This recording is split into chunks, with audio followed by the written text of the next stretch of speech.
Hey everyone, and welcome back to the channel Touropia 8K. Today, we're taking a deep dive into a country often synonymous with stunning alpine landscapes, classical music, and imperial grandeur, Austria.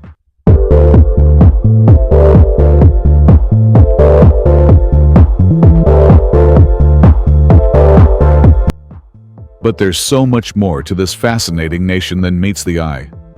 From its ancient origins, to its pivotal role in European history and its modern-day neutrality, Austria's story is truly captivating. So, buckle up, because we're about to unveil the Republic of Austria. Let's start with the basics. Austria, formerly the Republic of Austria, is a landlocked country nestled right in the heart of Central Europe, largely dominated by the majestic Eastern Alps. It's a federation of 9 states, with its vibrant capital, Vienna, being both the most populous city and a state in itself. Take a look at its neighbors. To the northwest, we have Germany. To the north, the Czech Republic. Slovakia to the northeast. Hungary to the east.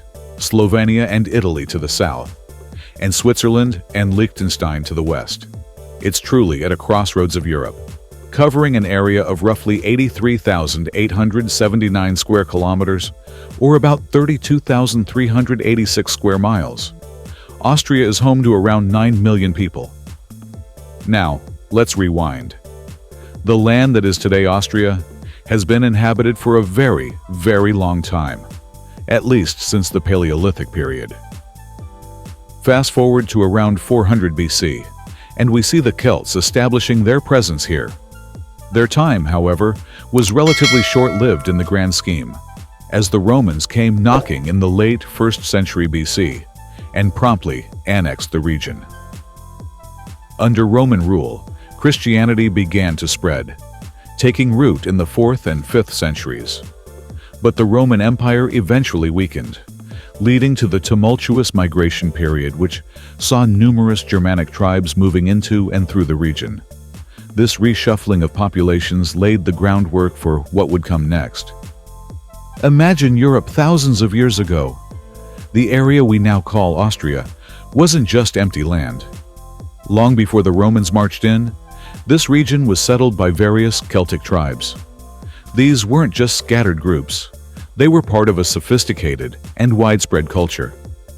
In fact, by the 6th century BC, this land became the very core of what archaeologists call the Hallstatt culture. And here's a mind-blowing fact. The picturesque town of Hallstatt itself, yes, the one that looks like it's straight out of a fairy tale, has the oldest archaeological evidence of the Celts in all of Europe. This was a major center for salt mining, a precious commodity in ancient times, which brought wealth and influence to the region, making it a true hub of Celtic civilization. But as with so many independent kingdoms of the ancient world, their story intersected with the might of Rome. In 16 BC, the Roman Empire, ever expanding, conquered the kingdom of Noricum. It was then officially made a Roman province, also named Noricum, and it would remain a Roman territory for nearly 500 years, all the way until 476 AD. However, not all of today's Austria fell under the singular province of Noricum. The Romans were strategic in their administration. The eastern parts of present-day Austria were encompassed within the province of Pannonia, a crucial border region. And to the west, covering the stunning alpine areas of present-day Vorarlberg and Tyrol, lay the Roman province of Raetia. Austria is a federal, representative democratic republic.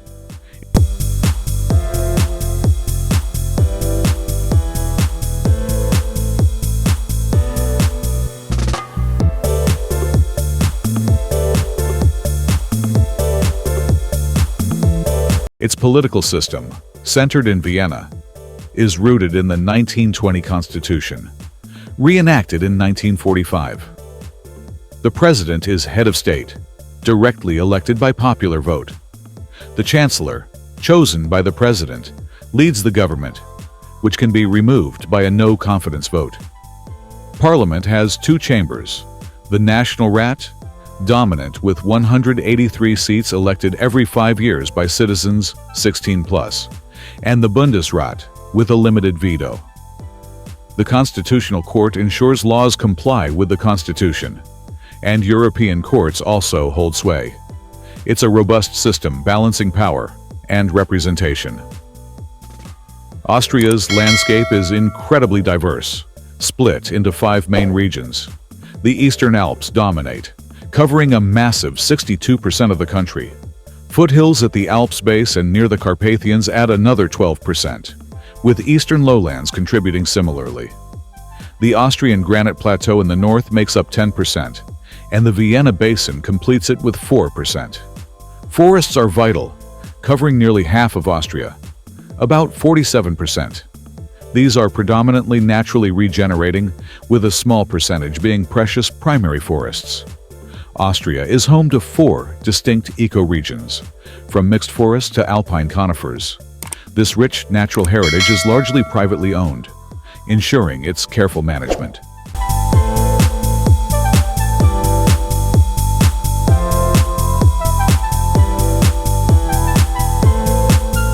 Austria boasts a highly industrialized, social market economy with high GDP per capita. Tourism is key alongside industry. While historically tied to Germany, EU membership has boosted trade with other European economies and attracted foreign investment, leading to strong growth and deep integration within the single market. Thank you for watching. Don't forget to like this video, subscribe for my channel Touropia, 8K more incredible journeys, and let us know in the comments, what part of Austria do you dream of experiencing next? Austria boasts a highly industrialized, social market economy with high GDP per capita. Tourism is key alongside industry. While historically tied to Germany, EU membership has boosted trade with other European economies and attracted foreign investment, leading to strong growth and deep integration within the single market.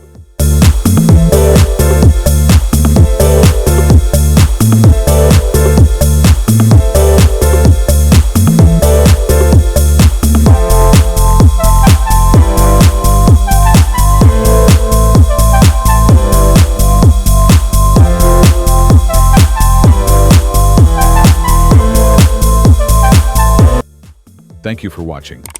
Don't forget to like this video, subscribe for my channel Touropia, 8K more incredible journeys, and let us know in the comments, what part of Austria do you dream of experiencing next?